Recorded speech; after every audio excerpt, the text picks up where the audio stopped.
Igbo ndị ọma na-ege ntị ụtụtụ ọma nọ anyị na-ekele unu nke onye chiri ya zere anyị na-anabata unu n'ụzọ pụrụ iche na BBC News Igbo na Facebook anyị ebe a anyị unu na-anọ enwe mkparịta ụka kwamgbe iji tụlee ma takọrịta isi ọnụ gbasara etu ọnọdụ siri gbatakwuru ọkachasị n'ala Igbo tata dịka unu si malụ n'ọdịnso a ihe na-ahịa n'elu n'ala bụ mwakpo ụfọdụ ndị oji egbe mere n'Owerri ha wakporo isi ụlọọrụ ndị uwe ojii nakwa ụlọ mkpọrọ dị n'Owerri ma tọhapụ ọtụtụ ndị mkpọrọ. Nke a na-eme n'abalị fotere ụbọchị Mọnde, ya bụ ụnyaahụ, n'ime abalị ụbọchị ụka bụ ụbọchị Ista na Mọnde ka nke a na-eme. Unu ahụla ka o si gbatakwuru ndị uwe ojii Naịjirịa apụtala wepụta akwụkwọ ozi nke ha wepụtara ma kpọọ aha ndị ha si ndị ha si na nnyocha ha gosiri na ọ bụ ndị a wakporo ụlọ ọrụ ndị uwe ojii a. Mana tata anyị na ofu onye gbasara ịlụ agha na ịzọ nwere onwe Biafra dị n'aka ga-anọ tata ka anyị jụọ ya otu o si hụ ihe a merenụ. Onye a na ya ga-anọ tata bụ Maazị Ralph Uwazurike. Nna anyị ukwu, anyị na-ekele gị n'ụzọ pụrụ iche. Ndewonu. Daalụrị nne maka ikwe sonyere anyị n'obere oge anyị ji wee gwa gị maka mkparịta ụka.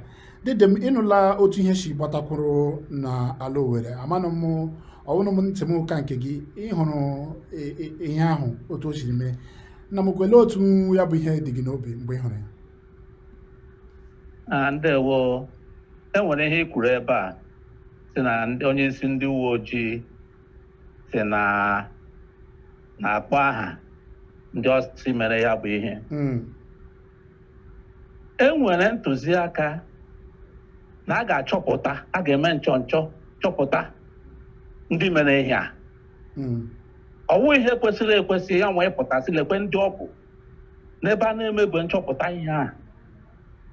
Maka na ọ bụrụ na ọ ma ndị ọkụ kekwa ihe na-emezi nchọpụta, ndị ahụ ọ na-akpọ aha apụtagosi na ọ bụ ha nwa. Ọ bụrụgodo na o bu n'obi na ọ bụ ha nwa, ọ ga-emechigodo ọnụ ọntụrụ emecha nchọpụta aha. Nchọpụta ga-ekwu na ọ bụ ndị a na ọ bụrụ ndị a. Ịpụta ebe a na-emegbe nchọpụta ebịa na-ebu ndị aha si na ọ bụ ha nwa. Ọ bụ ihe ndị bekee na-akpọ putting the cart before the horse. Ọ bụrụ na ịma na ọha nwa kekwa anyị ga-eme nchọpụta. Ihe m ji na-arụta aka ihe dị otu a bụ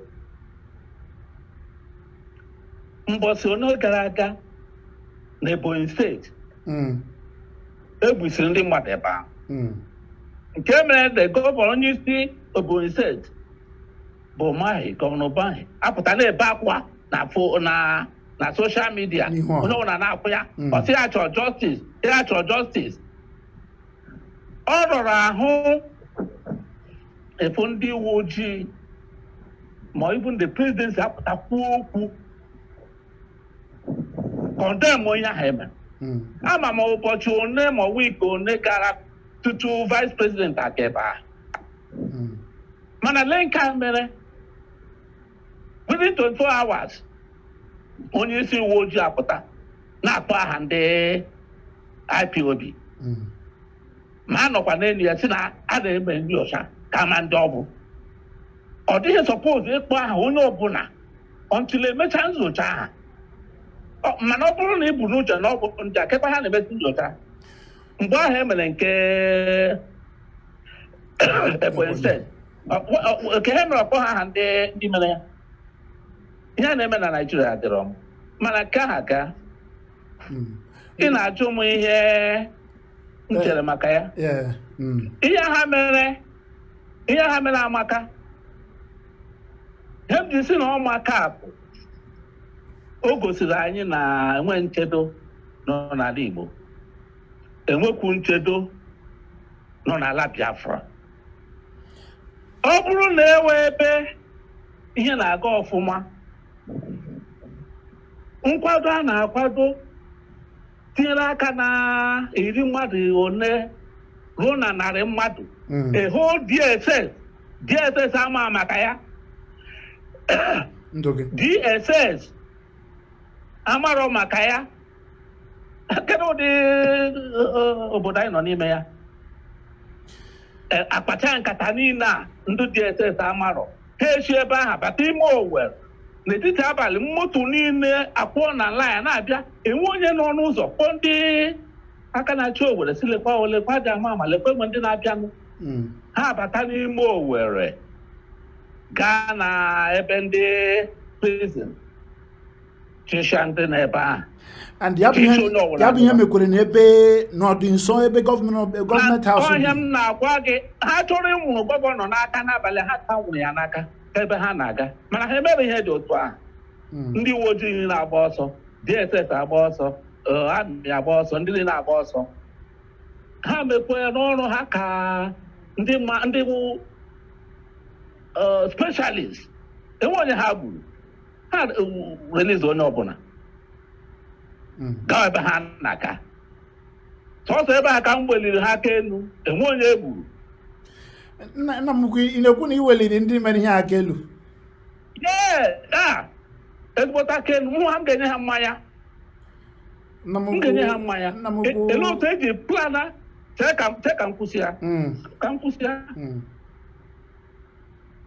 ihe na-eme na Nigeria anyị na-eglorify incompetence ọ bụrụ na obodo ndị ebe m gụrụ akwụkwọ by now the IG they suppose to resign isi ebe ha pụọ the director general of DSS is supposed isi ebe ha pụọ ha amaghị ha na-eme they incompetent kenyi na-ekwu ihe a ihe a nwere ike ime na Banana Republic ọ bụ obodo dịka Nigeria ị na-ekwu na nkata akpaga karịrị 100 people DSS amarụ that means there's no intelligence network echi ebe ahụ bata ime Owerri na seat of power mechaa ihe niile n'ebe ahụ nwa onye n'ime ha ejidere not even one. What are you talking about? Esi na mmanya ha mmanya m ga-enye ha mmanya ị ma na before this time m na-ekwubu na enweghị security problem na South East mana ihe a ka abịa zi m ịchọta ụmụaka ha ziri ya si na ihe m na-ekwu enwere isi mana nna anyị tupu nke Owerri eme n'ọdịso a ịmana na a na-awakpo ndị uwe ojii maọbụ ndị amị maọbụ o meela ya ugboro omela na Anambra ugboro o mekwela na ụfọdụ ebe n'Imo steeti o mere n'Obowo o mere na mba anọ awakpo ụlọ ọrụ ndị uwe ojii egbuo ndị uwe ojii anara ha egbe na Anambra steeti enwekwara onye uwe ojii akpọga mmadụ n'ụlọ ikpe awakpo ndị ahụ nara ha egbe ihe ndị a na-eme na obere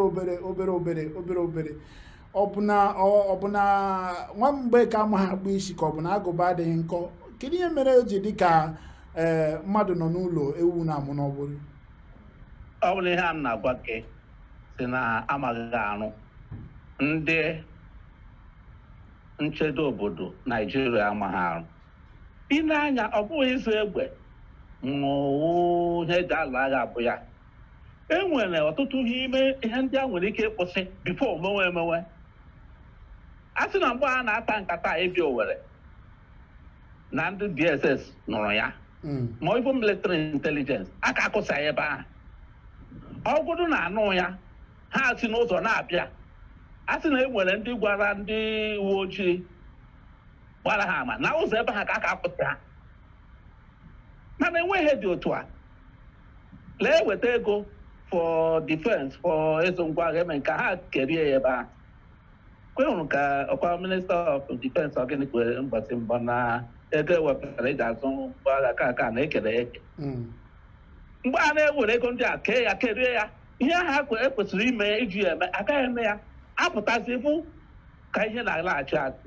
kedu ka ị ga-ekwetewu na ihe dị otu a nwere ike ime n'Owerri the state capital ka ụlọ gọvanọ nke a bụ ụlọ ndị uwe ojii nke a bụ prison ha ncha n'ofu ebe a group of boys numbering over 100 abịa mee ha ọba ewe chụpụsịa ha ncha gaa na ụlọ uwe ojii chụpụ ha aja ha nọ up to today starter commissioner of police ha resigned, inspector general of police ha resigned, director of DGSS onye ọbụla nọ n'oche ya. Ị na-anọ n'oche ebe ahụ eme gịnị? You are incompetent.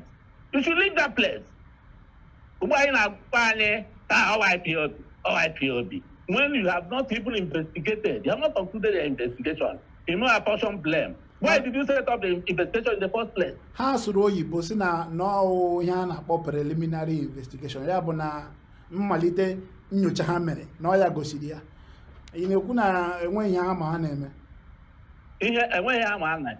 A sị na ha ama ihe ha na-eme, ma na ha mata n'ụgbọ ha na-abụ ụzọ ha. A sị na ha ama ihe ha na-eme, ndị uwe ojii akwesịghị ịgba ọsọ ụdị ọsọ ha gbara. Ka ị na-agbara ọsọ, oke ị na-ekwu a na-asara ha egbe eme nke a.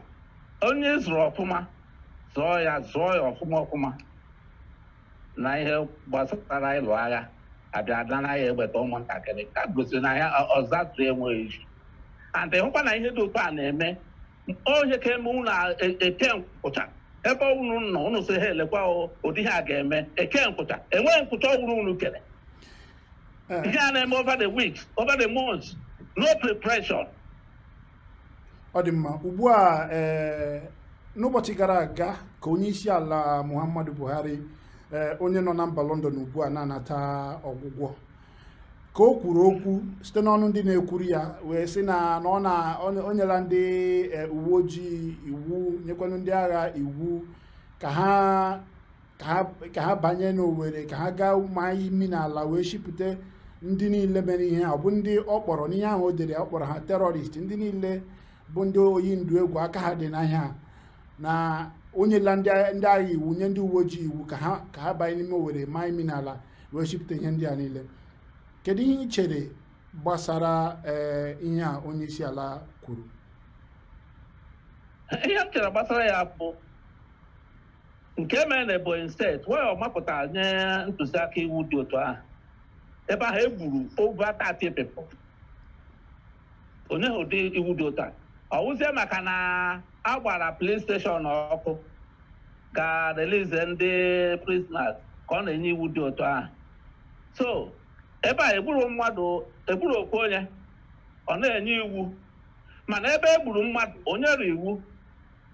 Ihe a ga-egosi gị na ihe federal gọọmenti dị interested n'Igbo land bụ ihe ụlọ anyị hostage anyị nọ ndị mkpọrọ ka anyị ncha nọ ebe egburu mmadụ nye ha iwu si gịnị mere eji mee ha gbuo mmadụ protect ha maka na ha bụ ndị ke gị.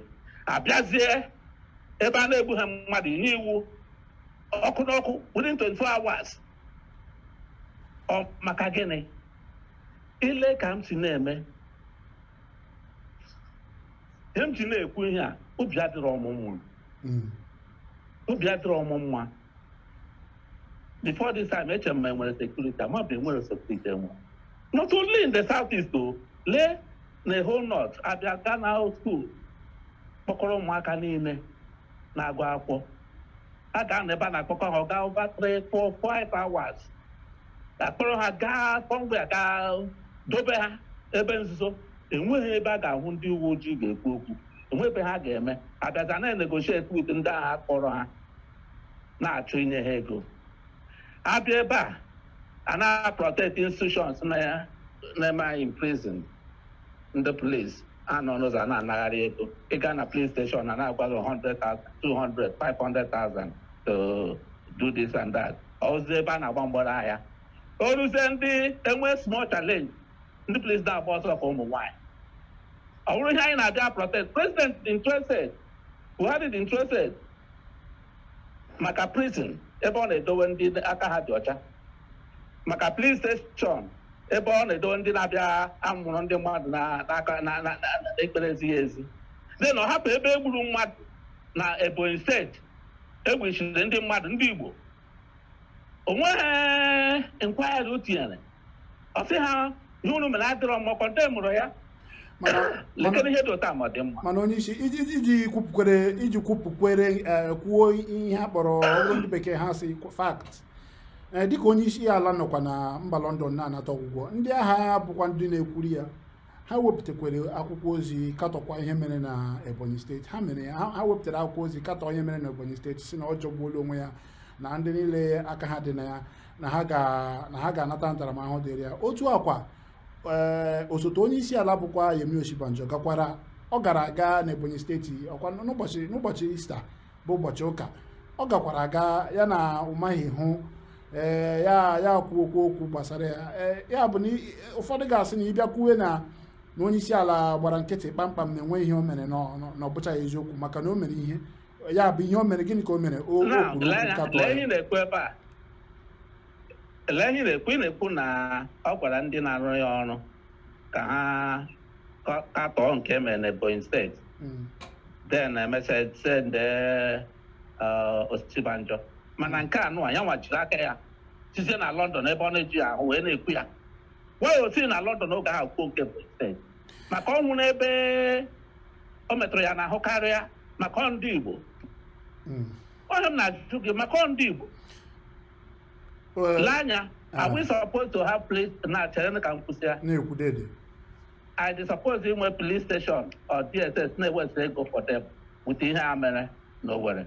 I suppose ụlọ ụta ka police na-adị agasị ha onye ọbụla aga chọrọ ọrụ ebe ọzọ ka a chọrọ ihe ọzọ. Ọ bụrụ obodo na-aga n'ihu, ọ bụrụ na police commissioner resign na inspector general of police resign na director general of DSS resign na ndị ọzọ abata, afụ na ọwụ nkụroke nne na nna ha ọwụ ha nwe ebe aha. Mana Naijiria onye ọbụla nọrọ nga ọ nọ. Lee ihe Buhari na-eme brida ọ nọ na London medical check-up hospital. How many heads of state, presidents all over the world ka ị na-ahụ na-aga na nda country every day na-aga na treatment a na-anaghị na Nigeria. Ya bụ ihe adịghị mma because onye nọ n'isi na-eme ihe ọjọọ, ndị ọzọ ha onye ọbụla nọrọ ebe ọ nọ sị gịnị ka onye a na-eme ọ bụrụ ya, because onye nwa na-akụnye mkpụrụ ọjọọ ahụ every day ọ gawa London ị na treatment. Anyị onwe anyị na-apịakwa na Naijiria nọ n'ebe a na-anwụ, anyị abụrụ mmadụ. Ya ọwụ onye isi ala ọ dịwa ga na London, onye ọbụla nwere ike ego ịga London instead of ya nwe nọ na Naijiria rụọ hospital dị mma mee ya equip, ọ gaghị eme ya. Ya dịwa nke eweta taxpayers money ebe a na-akwụkwọ onwe ọ dị mma. Let's face the fact, hapụrụ ihe a na-akọghị eri. Ọ maka obodo adịghị mma ka ụmụaka ji na-eburu egbe, maka a na-ekwu ekwugide enweghị na nga nche ụmụaka eburu egbe. I won't blame them. If blame nkata ha ga enwe reasons why they're doing it. Ọ dị mma. Ndị Igbo na-atụ n'ilu si na nkịta mụrụ asaa amụka mana ọzọ amụzina. Ịgazi n'ihu maka na enweghị obodo ọbụla ọgbaghara dị na ya ọganihu na-adị, udo na-adị, maka na enweghị onye ga-anụcha na a na-emetigbu ụzọ gboo n'otu obodo ya sị ka ọ bịawa obodo ahụ ịzụ ahịa maọbụ ka ọ bịawa obodo ahụ ịrụ ọrụ. Ihe na-akọwa wee bụrụ na ọgbaghara niile a na-eme n'ala Igbo na-ebute ihe isi ike, na-ebute ndakpọ akụ na ụba. Kedụzi ihe a ga-eme, otu ihe ikwulo na onye, kedu isi ihe a ga-eme ka ọ kwụsị? Ya bụ ịgazi n'ihu na-abịa ịbịa lewezi anya bịa tawa ụta ihe onye isi ala mere mgbe e mere nke a na nke ọ na-eme, na ịgakwanụ n'ihu anyị ga-afanyezi aka n'ụkwụ na-ekwu na ya enwe ha nchekwa, onye ọbụla nọrọzie lewe anya ka gịnị ka iche bụ ihe a ga-eme iji gaa n'ihu ka o wee ka mma? Ihe a ga-eme bụ justice for everybody. Enwe ha na justice nye niile a na-eme na ịna-anya ndị Boko Haram and oke hapụ Boko Haram. Boko Haram ijide ha ọkwa the same president ga-apụta say the train ha put her in the army, put her na police, but igide ndị ọzọ igbere ha ga-tie n'ụlọ nga. Ndị ahụ ị na-atụ retrain etie na amị tie na police ọkwa mmadụ mụrụ ha. Ndị ahụ ịkpọrọkwa ga tie na prison ọkwa mmadụ mụrụ ha. Injustice brings evil. Ị na-achọ ka esi akwụsị ya to bring in justice. Ịfụ ihe a na-eme, achọrọ m ịga kwuo gụwa ma the whole service chiefs ndị Fulani. N'uche gị gịnị ka justice ahụ amaghị ha na-alụ? Justice ime ihe dịka ụzọ o kwesịrị iji wee dị ọ ya justice. Mgbe ị ga-aga were the whole service chiefs onye n'aka dị na ma ojiri ya ihe ha rụtara ka ewere ya lee this inspector general of police na ọ rụchala titanio ya Instead, they will another new person tell there. I got put over here, see, I know for another 3 months. When we know he doesn't know what he's doing. Learn and get a preliminary investigation. You are telling you things are happening and you are not doing anything. Instead of stepping aside, get some big and then wishing them one. I mean, does it call for justice on solve the problem? We have to find a way of solving the problem by doing the right thing. That is justice. Ndị ọchịchị ala Igbo dịka ndị gọvanọ steeti ise dị na mpaghara ọwụwa anyanwụ, ọ dịghị ka gịnị bụ ọrụ ha nwere ike ịrụ, oke na ọrụ ha nwere ike ịrụ iji hụ na ihe a na-ebenụ anaghị ebezi, maka na ọ na-emetụta akụ na ụba ha, ọ ga-eme ego ha ga-eji na-arụ ọrụ ga na-agbada. Gịnị ka ọ dị ka ndị gọvanọ ise na-achị mpaghara ọwụwa anyanwụ nwere ike ime iji benata ihe a na-emenụ, na-abụghị ka hapụ kene ndị nọ n'Abuja ka ekwube kene ndị nke nọ na be anyị? Well, I pity them. Na-emetere ha ebere m na-emetere ha bụ mbọsị anụwa ụnyaahụ ka m na-ajụ sị ndị a bịara mee ihe a sị ha anụcha ihe dịka awa ịtọ ebe ahụ si asị ọkwa Obinze nọ hịa ka ihe mere ndị Obinze abịa nyere ha aka. Ofu onye asị mmakwa na bifo ndị Obinze abịa na prezident ga-asaịnụ bifo ndị amị apụta. Nsị ọ bụ eziokwu m echeta mana prezident ga-asaịnụ ọkwa nke nọ London. Mgbe ọ na-aga London, anọrọ m n'ọkwado onye osote ya nọchitere ya chịrị bụrụ ọtọriti niile gaa London, ọ from London ka ọ ga-esi eme ya tụọ ya nwunye na-anwụ. Then ịbịazie na-asị gọvanọs, ọwụ gọvanọ ga-anọ n'ụzọ gbochiere ndị na-abata Owerri sị ha bata. Ọwụ his work, all the work of the police. The police ran away. Will you blame the governor? Ndị South East governors anyị na-ekwu him just na na-emetere ha ebere. Their hands are tied. If Ebonyi State governor over the time ọ nọ na-support even this Fulani herdsmen na-protect ha na be ya, but if ihe mere ya ha ga-agbusha ndị be ya ọpụtazie na-ekwu okwu na-ekwu ihe ndị ọ na-ekwu before. Enwe nke ihe na-emerụ ebido kwuo ihe na-ekwu before because of ka ihe si na-aga. Ihe a nọ na Nigeria bụ ahụ ihe bụ eziokwu agaghị eme ya, a na-eme nke na-awụ ya.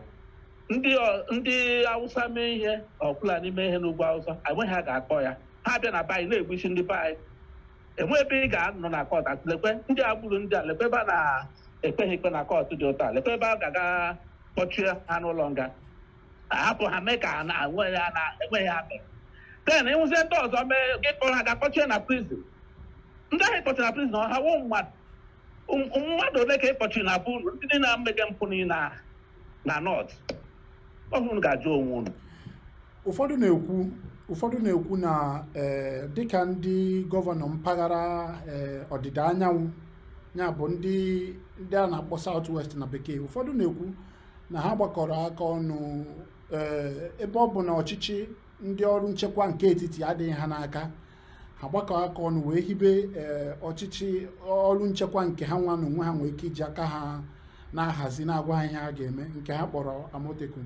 Ụfọdụ na-ekwu na ọ dịkwa ka eme ihe dị otu a na mpaghara ọwụwa anyanwụ, na ọ ya ga-aka mma ebe ọ bụ na ndị gọvanọ ọwụwa anyanwụ enweghị ikike ịgwa ndị ọrụ nchekwa nke gọọmenti etiti si alekwa ihe unu ga-eme ka ha mee ya, na ọ ga-adị mma ka ha were aka ha hazie ọrụ nchekwa nke ha. Ọ dịghị ka eme otu a, ọ dịghị ka ihe ọdịkudo nwere ike ịchị na mpaghara ọwụwa anyanwụ. Ịmara onye mba ọbụla ị ga-ahụ na ekwugo m ihe gbasara ihe anyị na-ekwu and nkata m na gị na-akpa ugbu a, m gwara gị sị gị na tutu ihe a mere ụnyaahụ eme na m na-echebu na enweghị security issues or problems na South East. Mana oge ihe a mezi ka m bịa ama na anyị nwere security problem, otu a ka m feel na the governors kwa na-ele ya anya. The governors na-echebu na South East is safe, maka na ihe a mere ugbu a onye ọbụla ga-esi it very well. Ịpụrụ na gọvanọ of Abia State ọ kpọta ego kọfị na ụmụahịa, yes, ha ga-emesi sete the hotel. Abịa na nke Amotekwu nka I think they will start doing something like that ugbu a. Ha hụrụ na na ihe emebisiala maka na mgbe anyị ncha nọ chere na enwere sekuriti agba na enwere sekuriti nọ mana ugbu anyị hụ na enwere sekuriti nọ n'ọnwụ na anọgharịala ịbụ mmụọ onwe m n'ebe a kamgbe ihe a mechara ka m ji na-ajụ onwe m ajụ so na mmadụ gbọtọrọ tako na enwetụ sekuriti mmadụ nwere bikọs mmadụ a na-abịa nwụrụ ya ka ọkụkọ so onye ọbụla ga mana ihe m na-ekwukwa bụ ọ dịghị mma ka steeti the purpose of the government of state is to protect lives and property.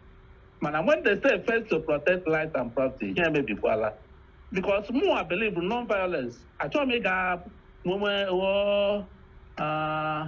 army general or army lord, whatever it is. I don't want that. I don't want to arm my men. I have the money to buy arms too. I must tell you, but I will never arm my men. Mana, everyone got a leg down, you'll be forced to do what you don't want to do. In a place, about 100 men get shot up, but I see, but not one of them was caught. They attacked a whole central police station. Saka, it gives concern. Ọ dị mma dịka anyị ga-eji nwayọọ na-achịkọta ime na-ekwu okwu na-ekwu na ugbu a ka o doro ka anya komkom hoo ha na enwezighị ezi nchekwa na mpaghara ọwụwa anyanwụ mana a sịkwa dịka ịbụ onye na-azọ nnwere onwe Biafra otu onye ọzọkwa na-azọ nnwere onwe Biafra bụ onye isi IPOB a na-ebo na ha mere ihe a bụ Nnamdi Kanu ọ na-ekwukwe kemgbe na enweghị nchekwa na mpaghara ọwụwa anyanwụ dịka ị na-ekwu na ugbu a na ka agụnwa na ka ọ na-edoga anya mana ya nwa ị na-egekwe ntị n'ihe ụfọdụ ihe ọ na-ekwu ọ na-ekwukwe ya ahụ ha nke mere o ji wee sị na ha mere o ji wee kepụta otu ahụ ọ kpọrọ ESN ka ha na-echekwa ọwụwa anyanwụ ya bụ na ugbu a ị na-eche na o nwere ike ya bụ na nwa amadi a na ihe ahụ mere dabara adaba ọhịa m na-agwa gị m gwara ka ebe a sị na tutu ihe eme na m chere na m dị right isi na Southeast enweghị ihe dịka security problem n'ebe a mana ugbu ahụgwọ m na mụ dị wrong ya nwa dị right because ugbu a ka m na-achọpụta na enweghị new security arrangement in place maybe ọ kara m fụ nke aha mụ afụrụ ya that way ọ ihe a meziri ka m ji maa na ọ bụ eziokwu so onye ọbụla ga-abazi n'ụlọ ugbu a leba ihe anya mara ka e ga-esi mee ihe na South East onye a na-agwa nwoke na ya pụọ n'anwụ na-agwa dịkwasị ya pụọ n'anwụ so onye a na-echekwa na-eche onwe ya mana ihe m na-ekwu okwu ndị ọwụ oke n'ọrụ ha ilekọta ihe gbasara nchebe obodo ị ga-ama ihe ị na-arụ si ebe ahụ pụọ leave the place. The position is not only for you. The Inspector General of Police is supposed to have left that position since, because his occupying the place does not help security network. The Commissioner of Police, Imo said, is supposed to resign. He's supposed to have resigned. The Director of SSS, Imo said, and National Director of the General, they supposed to leave office to teach people a new beginning, a new system that if you can't grasp very, very well, you leave the space for another person. And when the Gaka no, in a chair also, my hand are.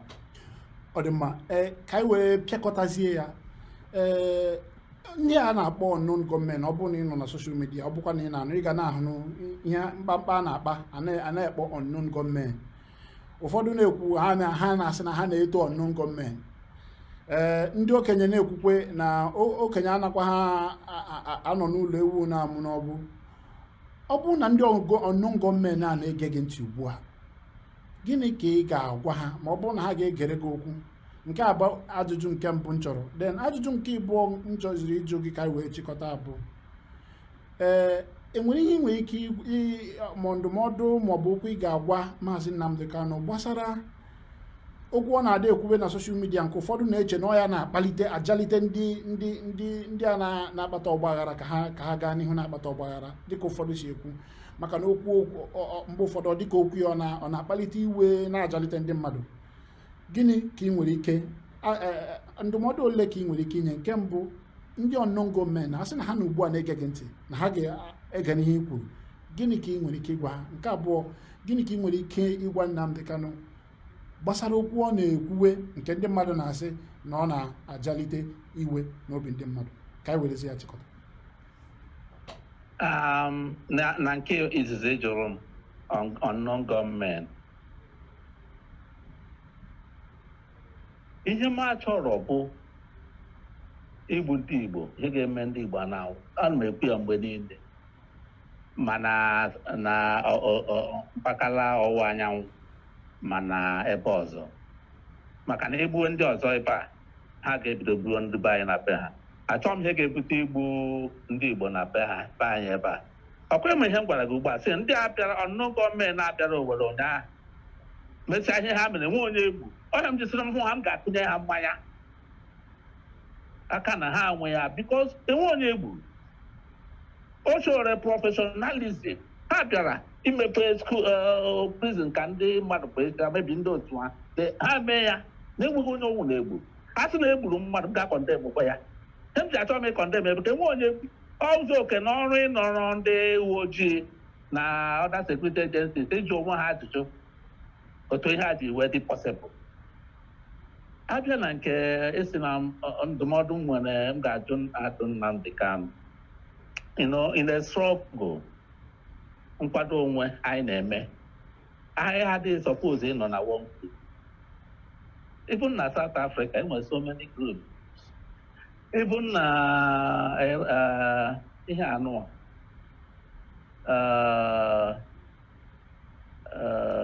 even na India, ebe niile a na-anụ na one group. Grupu nke ya, ọ sị na ekwugidere ya okwu ike ikwu okwu agwụ ya na ihe na iti ya na-ege ntị bụ force. Ọ kwa na eziokwu. And ihe ahụ ọ na-eme na-enyere ya aka. Ọ bụ na America ma London ka ọ nọ, but ụmụaka na-agere ya ntị. Ọkwasị na asị na ha nwa mere ya, but o nwere ike onwe ike mobilize ime ihe dị otu ahụ. Ha nwere confidence ebe ọ nọ. Ọ na-enwe confidence ebe ọ nọ, ha ga-emewu ya and ọ ga-emewu ya. Ihe ahụ ọ na-eme na-eji nja ndị otu ya helps him, ọ na-enyere ya aka. Nwaanyị ga-ejisi ya kwụsị ya maka ọ na-enyere ya aka. Nwere ike ịnọtụ hundreds of boys. Ihe ahụ ọ na-enyere ala Igbo aka. Ọ dị ka ọ na-enyere ala Igbo aka otu ahụ si ekwu okwu, maka na ọ na-eme dịka m si kwuo, ụfọdụ na-ekwu ugbu a na ịga ahịa na otu ụbọchị ị ga-ahụzi ndị ahịa, maka na enwezi onye ọ na-abịa na onye ọbụla na-eche n'ala Igbo ebe a na-agba ọsọ kwarapụ. Ajụjụ ka m na-ajụ bụ anyị ncha niile ihe onye ọbụla chọrọ bụ ọdịmma ndị Igbo. Dịka anyị si ekwu, kedu ka a ga-eme ka ọ kara ndị Igbo mma? Maka na obibi aghara taa, enweghị onye Igbo ọ dịrị mma. Ọ ya ka ị na-anya ama m ihe ị na-ajụ m. Ihe ahụ ị na-ajụ m enwere ike ga-enweta ya. O teela nkọndem nwere akọndem onye m Nnamdi Kanu, kọndem IPOB, kọndem the system of violence and all that. Mana enwere ihe ndị ga na-akwụ efu at times gị make the shift your position. Ihe mere na Ebonyi set mbọchị gara aga, mana ọ ga-emewu ihe anyị na-anụ na-emebu na North before airport ebe n'ala Igbo, more organized murder of people, the wish ndị mmadụ. Ihe a ametụghị mbụ, ama m na ụdị ha ga-emewu. Kamgbe ihe a mere, anọnụ m n'ọdụ sị lekwa na onye ọwa na-ekwu, asọ m ka ịghọta ebe m na-aga. Maka na ihe a mere na Ebonyi steeti, ama m na ọ ga-emewu n'ala Igbo, ebe na o mere n'ihu anyị. So ọ wụdị ihe ndị ga-akwụsị ọgwụ otu a mpakọ ọgwụ otu a ka makwa ebe nke ọzọ. Maka na ụdị ihe oke ebe ya ka onye ụmụntakịrị enwe ihe mere echi nke ka ya eme. That is why I chose to be condemned onye ọbụla. Ama m ịchọga ka m bịazi nke a, mma kwụ ya ahụ ịchọrọ ka m kwuo, mma kwụ ya maka na asị enwere ị na-agba afa ile otu ga-esi mara ihe m chọrọ ka m kwuo dede. no ihe m na-agwa gị nwaanyị na nkịta na-ata anụ eme ka esi mee ya anụ ọhịa m na-agwa gị maka na ụdị ihe a na-eme gị laba anya gachaa achịcha si ihe a na-emezi otu a mba oke lee otu esi si outside ma ọ naghị ụmụaka mere ịbata ebe a n'Owerri ụmụaka ọ kụzigoro anyị maka ịnọrọ mgbe ị na-arahụ ụra n'etiti abalị sị na ịnwere sekuriti outside mana ihe abịa na gosi na enwedu sekuriti nọ ịfụ na ihe dị otu a na-eme mmadụ change position automatically ịghọta ihe m na-ekwu ihe na-akpata ihe okwu na-akpata okwu ọwụ na ihe na-agazi ọfụma ị ga-anọ sị ọ dị mma ka udo nọrọ mana ndị nọ n'isi a na-achọ udo a na-eme decorating n'obodo ọ na-awa eweta ego for defense nke a eji azụ ngwa agha people eke ya then ndị bandits wute ndị nwe obodo ka ihe chọrọ ọ bụrụ na gọọmenti cannot continue let them hand over to the bandits ama na ọ bandits na-achịzi obodo onye ọbụla anọ ọzọ ma na ndị na-achị obodo bụ bandits enwe onye m na-akọntem. Ọ dị mma anyị ga-achịkọtawazi ebe a maka na ikwuola otu obi gị dị mana ekwukwa elu ekwu ala ndị Igbo tụrụ n'ilu si udo ka mma na ụtọ ka tọwara wee tọta ihe maka na enweghị ihe mgbaghachi enweghị ihe eji eme ọgbaghara enweghị ihe ọbụla ọ ga-ewetara onye ukwu na onye nta maka ndị na-esonyere anyị na BBC News Igbo onye anyị na ya nọrọ tata bụ Maazị Rafụ Uwazurike bụ onye ọnụ na-eru n'okwu ma abịa na ihe gbasara ịzọ nwere onwe Biafra o so na ndị isi ọ ya bụ onye isi Masọbụ bụrụkwa onye isi otu ọzọkwa ha sokwa na ndị bidoro otu ọhụrụ nke a kpọrọ Biafra de facto gọọmenti maazị amam unu onweela okwu amam na otu anyị nweela okwu ha kwuru gbasara ihe mere n'Owerri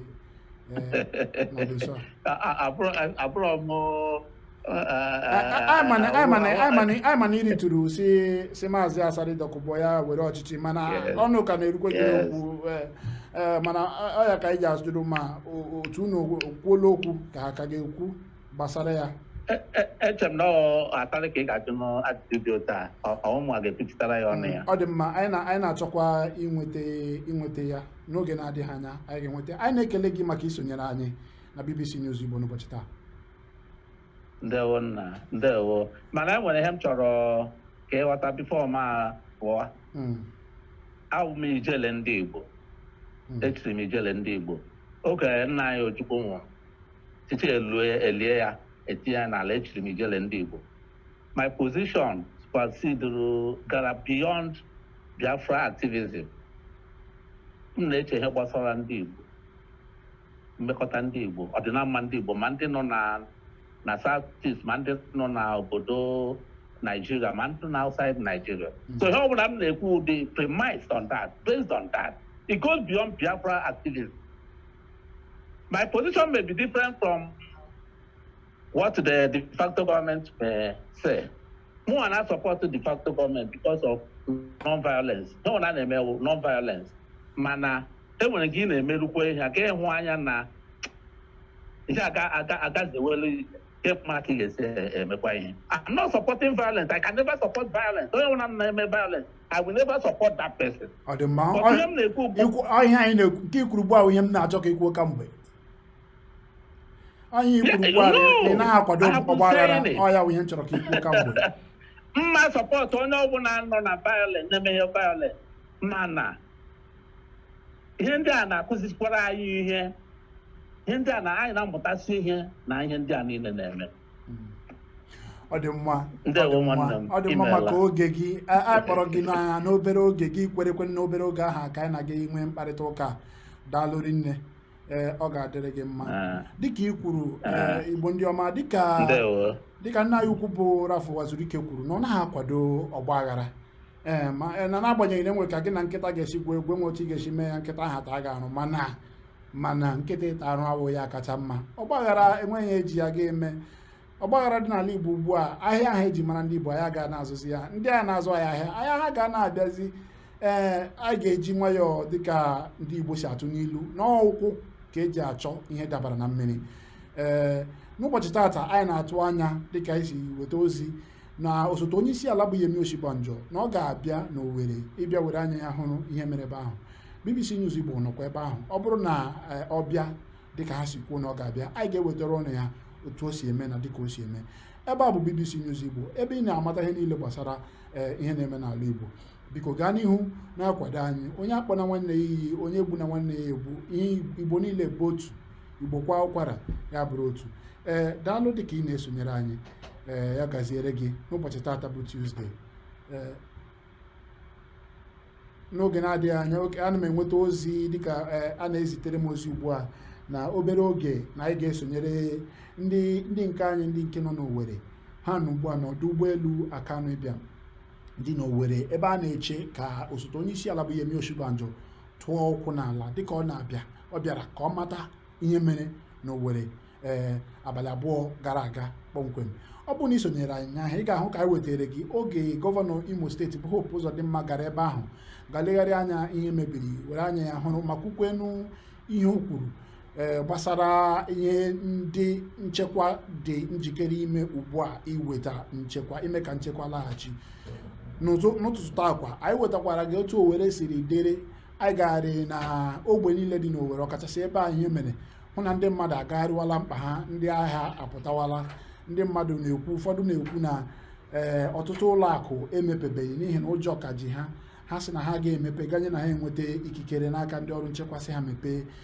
Ọmụnye ndị a ka ikwe ekwuru maka na obodo na-adịghị mma agaghị azụ ahịa na ya azụ. N'oge na-adịghị anya anyị ga-ewetara gị dịka o si aga ihe osote onye isi ala bụ Yemi Osibanjo na-ekwu gbasara ihe mere n'Owerri. Igbo bụ Igbo, anyị na-ekele gị. Ebe a bụ BBC News Igbo. Ebe ọ bụla ị nọ n'ala Igbo maọbụ n'ala Naịjirịa, biko onye ọbụla onye achọ n'okwu, anyị ejighị ịchọ okwu mara ala Igbo. Ya bụ n'oge na-adịghị anya ugbu a anyị ga-agafe n'Owerri. Aha m bụ Chukwuneme Obiejesi, nwa Chimelọgọ ka a na-akpọ m. Ịkpọ m nwa Chimelọgọ, ntinye aka na-akpa enwe ihe nwere nye gị ya. Dịka anyị na-achọzi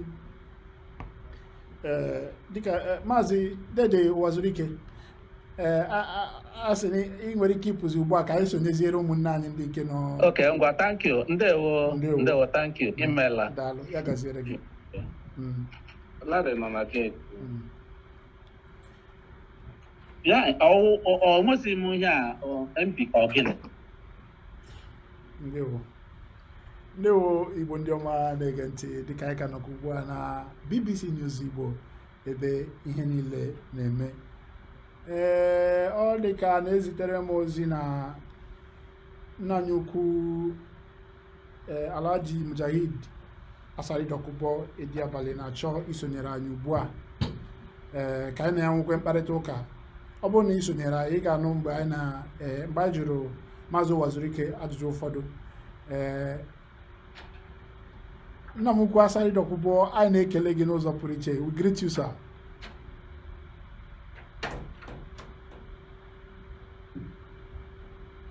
I don't know.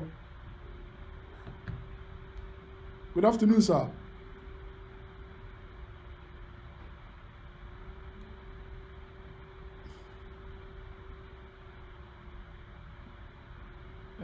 Unmute, ask them.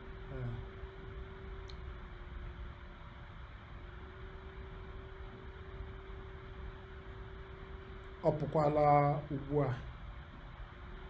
Ọ batakwala.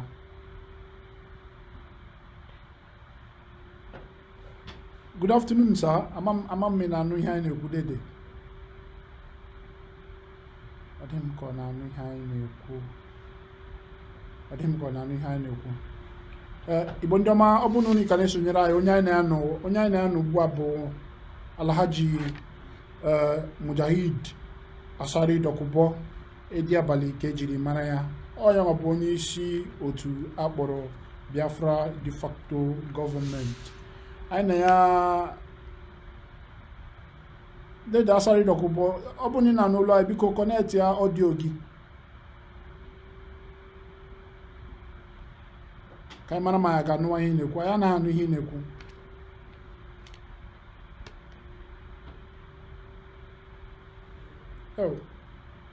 Anyị na-ahụ gị ọfụma.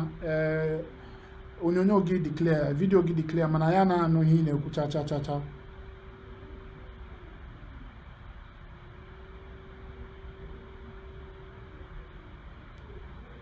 Okay.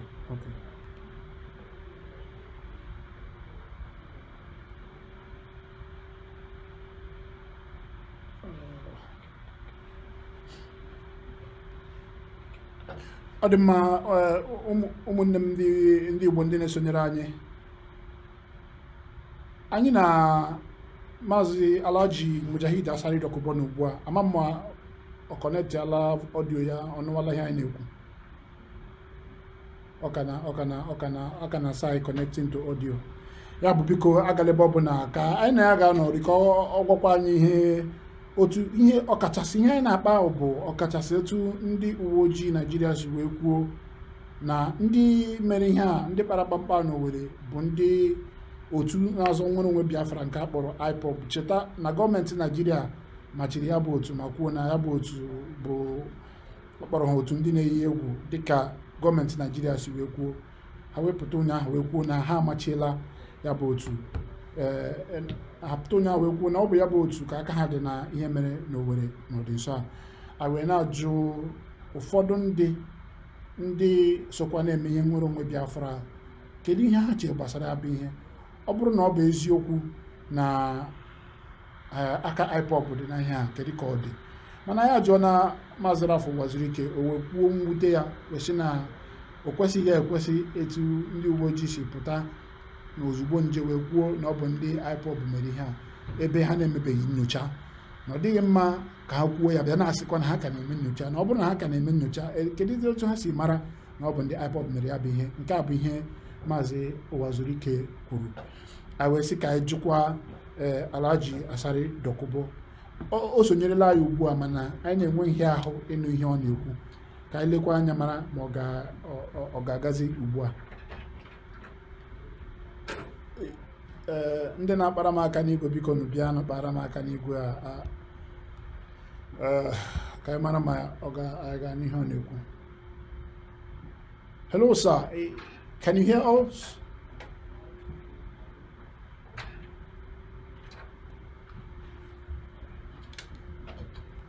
Ọ na-anụ ihe anyị na-ekwu, anyị anakwana anụ ihe ọ na-ekwu.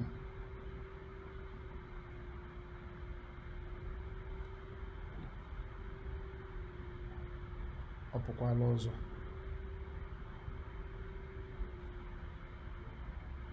Igbo ndị ọma biko, iwu na-adịla ọkụ.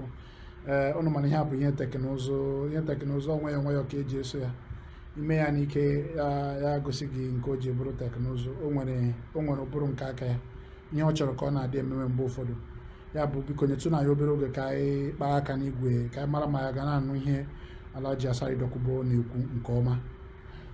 Anyị nụwa ya nke ọma, anyị ga-amalite mkparịta ụka na-egbughị oge ọbụla. Anyị anụwabe ihe ọ na-ekwu, biko gbaghara nụ. Dịka anyị ka na-aga n'iru, anyị gwara gị na mkparịta ụka nke anyị nwepụrụ ugbu a n'oge gara aga bụ nke anyị na Uwazurike. Ugbu a anyị na Asari Dokubo na-anọ, mana oge na-adịghị anya o deela ihe ebe a, dee no sound. Gịnị mere? Ka anyị mara ihe anyị ga-eme ya. Oge na-adịghị anya ndị otu anyị nọkwa n'Owerri ga-ewetara gị otu o si dịrị ebe ahụ dịka a na-eche ka osote onye isi ala Naịjirịa bụ Yemi Osibanjo bịa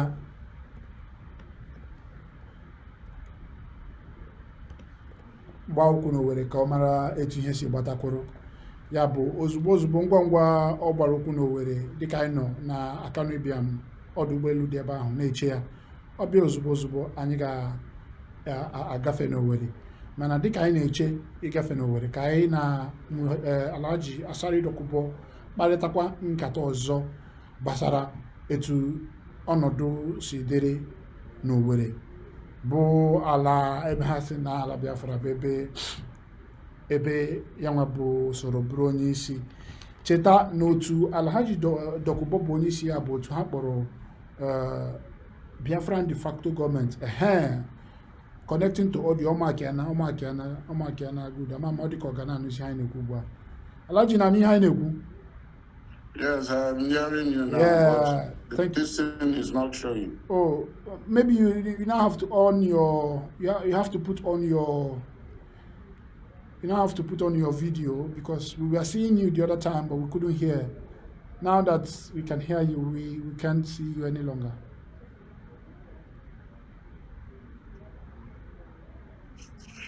I don't know.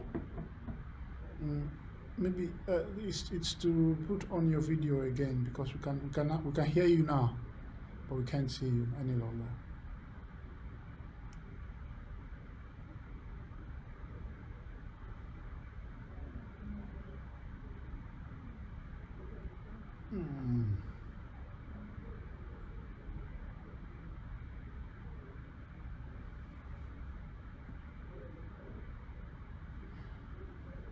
Oh.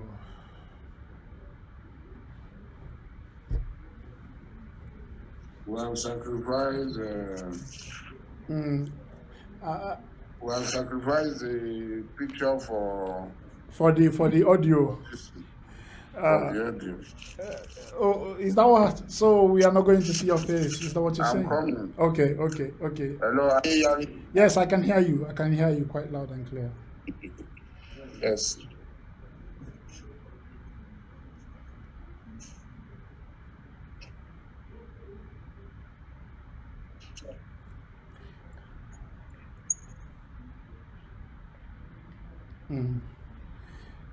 Alaji, we are on air already. We just finished an interview with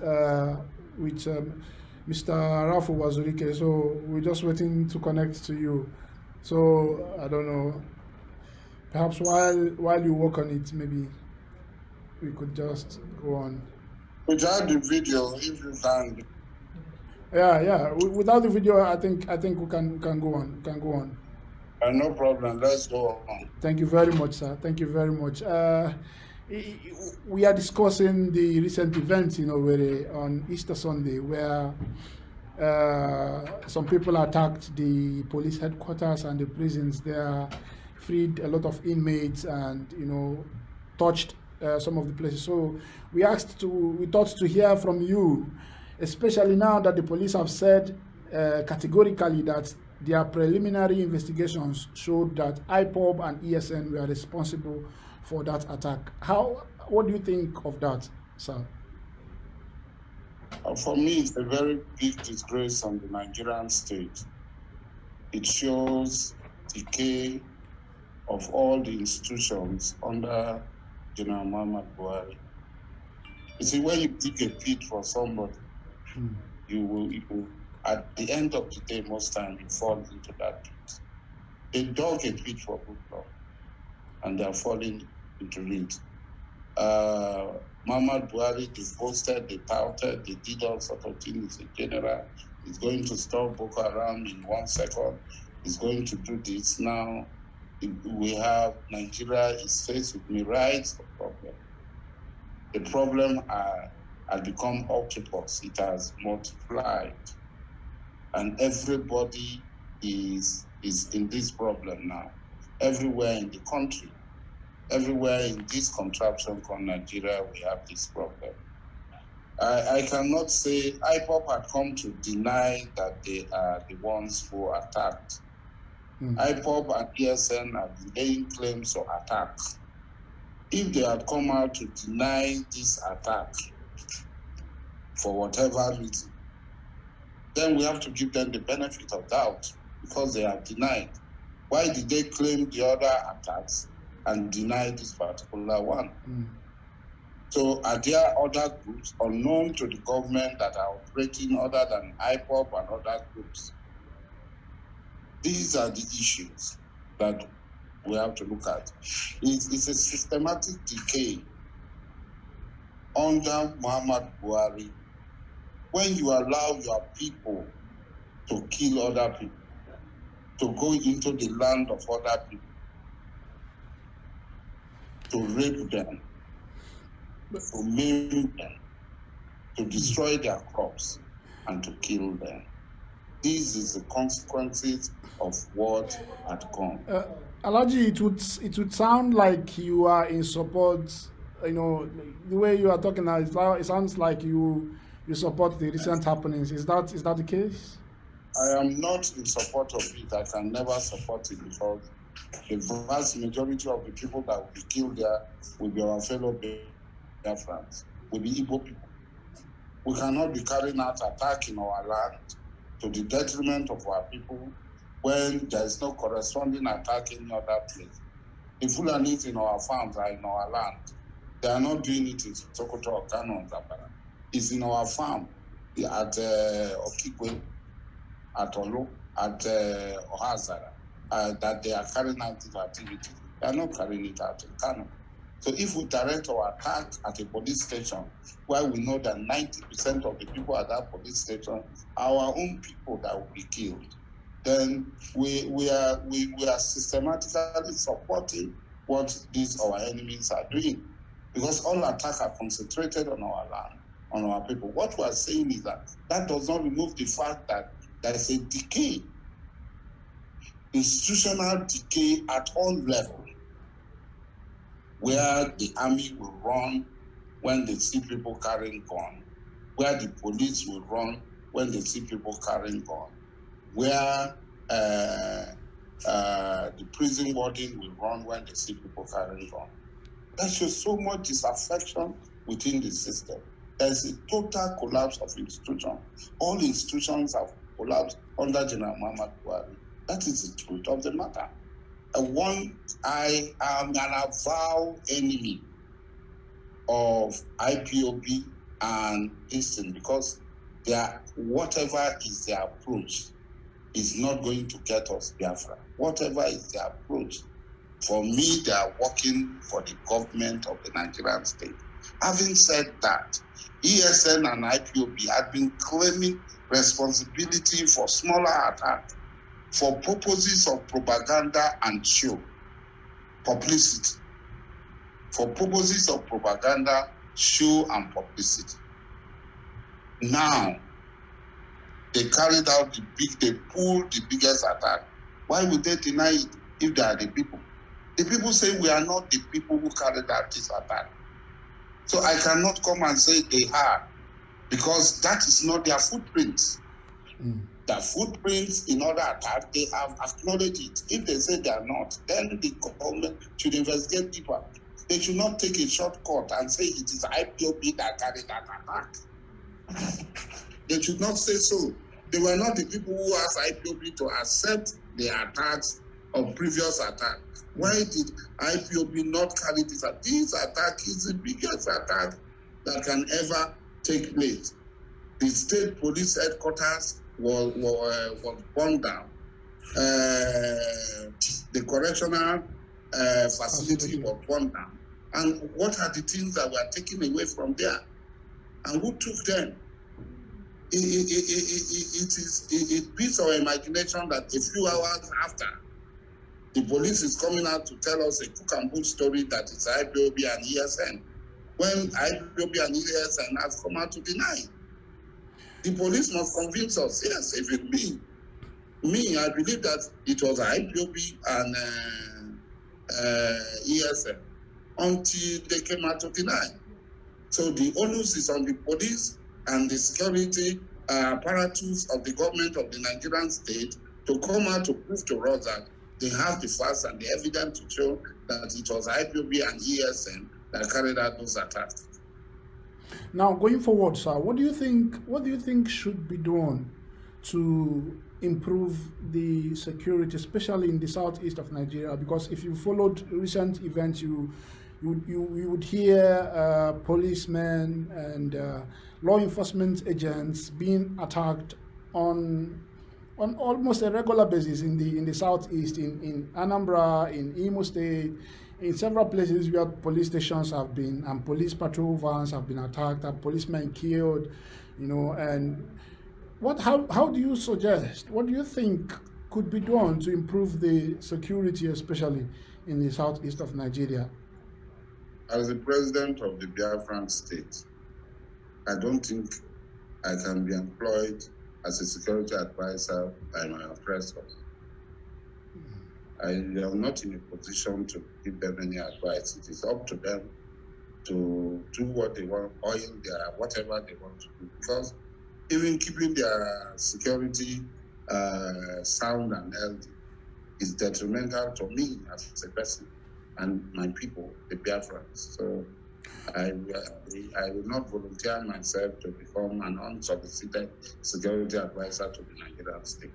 Okay, but recently you've heard about unknown gunmen attacking several places in the southeast. Also, cultists, attacking people, cutting off people's heads. Yeah, like you said, if this is indeed your territory, so what are you doing to improve the security of your people? There's a state of anarchy now. There's a state of anarchy because the occupation Nigerian state is not able to provide the minimum of security for the life and property of the people of the occupied Biafran territory. We have adopted until otherwise.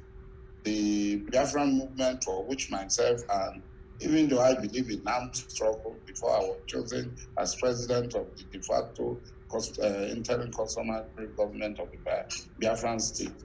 But their organization, the totality of the organization that are involved said we are going to use non-violent approach to the Biafran struggle. I am not comfortable with it, but majority will carry the day, and majority Raf Uwazurike, our big brother Raf Uwazurike, who nominated me to the position of president during the process of selection, and Mefor's group in IPOB and so on that came together with us. They said their approach is non-violent. I am studying it. I am saddled and burdened with something, an ideology that I don't really believe. But since it is majority of the people that are chosen, that is a non-violent approach we are going to get. Therefore, we are studying it and we are waiting and we are seeing until the time that this will be achieved. So I cannot roll out on my own or take any decision that will be contrary to the decision of the vast majority of Biafrans. So, is there any plans on the cards, to merge with Nnamdi Kano's IPOB by your de facto government? There's no basis for Nnamdi to merge. Nnamdi Kano is a Biafran. Biafrans are taking decision. He has to fall in line if he wants to be a patriotic, good citizen of the Biafran state. If he is not ready, then he will be recalcitrant. He will be very, very recalcitrant and will be declared an enemy of the Biafran state if his activity affects our drive and movement to the total liberation of Biafran land. Well, we must thank you, Alhaji, for joining us given the very short notice, and then we thank you for condemning what has happened in Imo State. I want to say that the killing of people by anybody, I am a student of revolution. I studied revolution from Cuba, from North Korea, from Vietnam, and everywhere. I have studied revolution. An healthy revolution do not attack the enemies, do not attack those who are vulnerable. When you attack armed policemen who do not receive their salary on time, who do not do anything, you are making the victim a double victim. That double jeopardy. What they call Odumadu body, one coffin don't turn into two.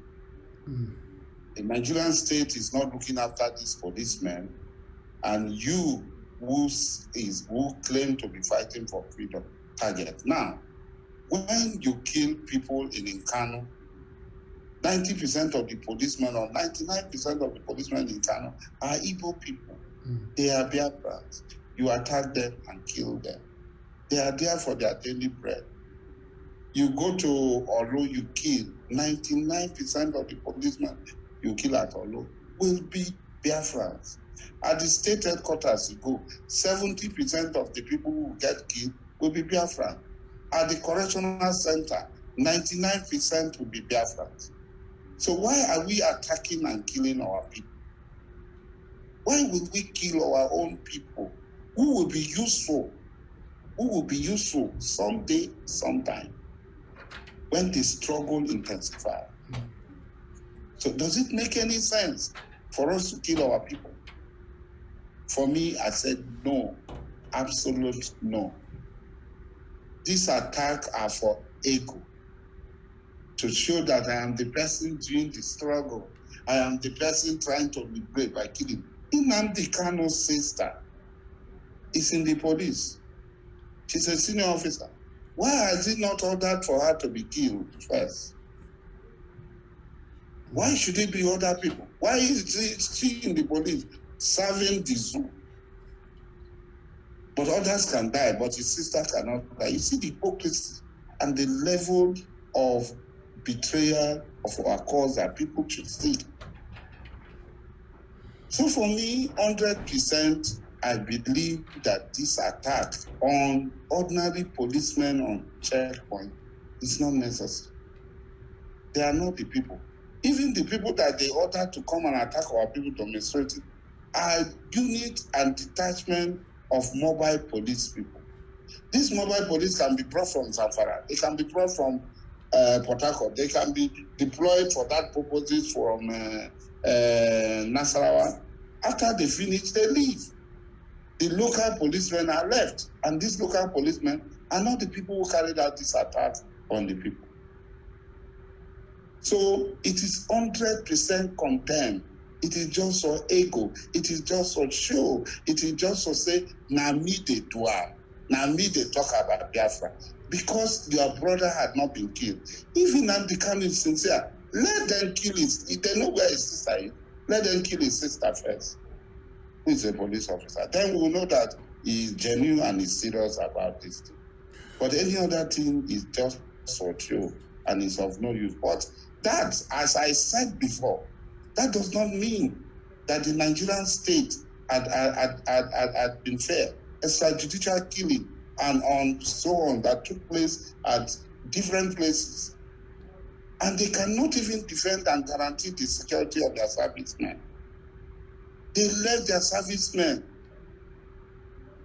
as sitting dog to be attacked. So there is total institutional collapse in Nigeria under General Muhammad Buhari.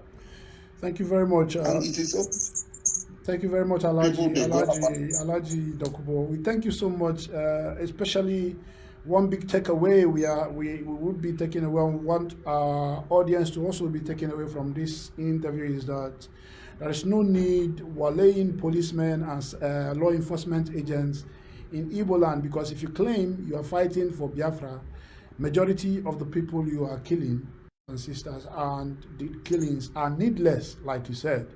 And we also understand, like you said, that even though you may not agree with it, you are watching to see how you can push this Biafran struggle using the peaceful method, which like you have said, is not what you want, but then you have to go ahead with it because that's what the majority wants. And that's how a democracy should work. Thank you very much, sir, for joining us at such a short notice. Thank you very much. Bye-bye. Thank you. Igbo ndị ọma na-ege ntị, anyị asụtala sopere anyị ga-abịazi maka na ụnụ mana onye anyị na-akpara nkata bụ Asari Dokubo ọ bụghị Igbo ka ọ na-asụ, ọ bụ onye Igbo, ọ bụ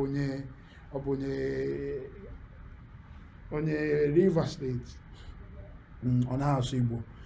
Ya bụ anyị ga-abịazi bịa chịkọta ya ebe a dịka na mkparịta ụka anya n'obere oge. Anyị chọrọ ka anyị nụ n'ọnụ Ebere Ekopara bụ nwanne anyị onye ọrụ BBC Igbo nọ na Owerri, ebe a na-eche ka osote onye isi ala Yemi Osibanjo gbaa ụkwụ dịka